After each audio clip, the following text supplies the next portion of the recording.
Наши любимые учителя все собрались в курорте Красноусольский. Нет, они не заболели, они все приехали на большой форум. Здесь проходит межрегиональный форум учителей башкирского языка и литературы, посвященный Году башкирского языка.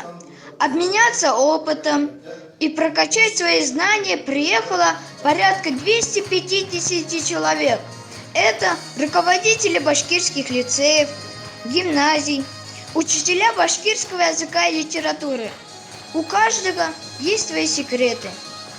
Гульсим Мубараковна, как вы думаете, надо ли учиться учителю? Учителю надо все время учиться. Наша профессия предполагает все время показывать пример. Пример подрастающему поколению, пример ученику, чтобы они тоже стали друг другу, потом уже остальным подавать пример. На форуме работают 13 площадок. Одна из них – это мастер-класс от детско-юношеского телеканала «Тамыр». Здесь обучают, как делать телевидение на национальном языке, модно и стильно. Следовать трендам надо умеючи.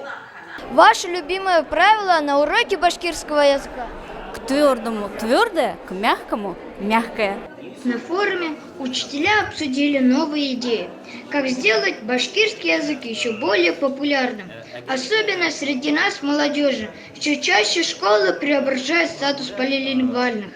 Интересно, после этого форума что новенькое появится? Будем следить. Вот такой вот форум. А теперь дело за нами. Хорошо учиться, знать и разговаривать на своем родном языке. Кудайгулов Алмаз, Нурислам Хайриев для Горы новостей.